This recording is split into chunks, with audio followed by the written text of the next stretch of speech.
الحمد للہ وحدہ والصلاة والسلام علی من لا نبی بعد اما بعد۔ معزز سامعین کرام، یہ رمضان المبارک کا مہینہ انتہائی برکت اور عظمت والا مہینہ ہے۔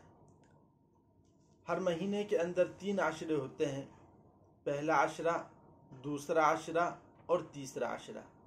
اسی طریقے سے رمضان المبارک کے اندر بھی 3 عشرے ہیں، پہلا عشرہ، دوسرا عشرہ اور تیسرا عشرہ۔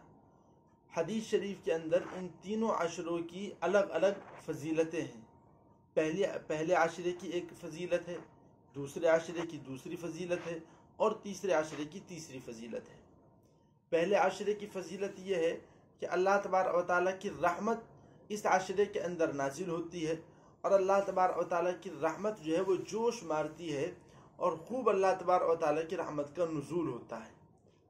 دوسرے عشرے کے اندر اللہ تبارک و تعالیٰ مغفرت کا معاملہ فرماتے ہیں، بڑے بڑے گنہگاروں کو، بڑے بڑے عاصیوں کو اور بڑے بڑے خطا کاروں کو اللہ تبارک و تعالیٰ معاف فرما دیتے ہیں۔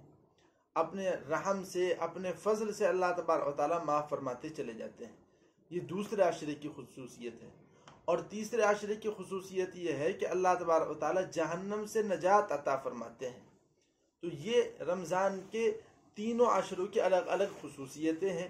ہمیں رمضان المبارک کے تینوں عشروں کی قدر کرنی چاہیے، اور ہمیں اللہ تبارک و تعالیٰ کی رحمت کا بھی مستحق بننا چاہیے، اللہ تبارک و تعالیٰ کی مغفرت کا بھی مستحق بننا چاہیے، اور ہمیں جہنم سے خلاصی بھی حاصل کرنے کی کوشش کرنی چاہیے۔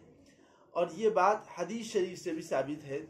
ابن خزیمہ نے یہ حدیث نقل کی ہے حضرت سلمان فارسی رضی اللہ عنہ سے، عن سلمان رضی اللہ عنہ قال خطبنا رسول اللہ صلی اللہ علیہ وسلم فی آخر یوم من شعبان قال شہر اولہ رحمت واوسطہ مغفرت وآخرہ عتق من النار۔ حضرت سلمان فارسی رضی اللہ عنہ فرماتے ہیں کہ اللہ کے رسول صلی اللہ علیہ وسلم نے ماہ شعبان کے آخری دن خطبہ دیا اور صحابہ کو نصیحت کی، اور کہا کہ یہ رمضان المبارک کا جو مہینہ ہے اس کا پہلا عشرہ رحمت ہے، اور دوسرا عشرہ مغفرت ہے، اور تیسرے عشرے کے اندر اللہ تبارک و تعالی جہنم سے خلاصی دیتے ہیں۔ اس لیے میں اپنے تمام سامعین سے کہنا چاہتا ہوں کہ یہ ایک حدیث ہے جس کو ابن خزیمہ نے اپنی صحیح کے اندر نقل کیا ہے، اور اس حدیث کو محدثین نے لیا ہے فضائل کے باب میں، اس لیے اس کے مطابق ہمیں عمل کرنے کی کوشش کرنی چاہیے۔ اللہ تبارک و تعالی ہم تمام لوگوں کو عمل کی توفیق مرحمت فرمائے۔ وآخر دعوانا الحمد للہ رب العالمین۔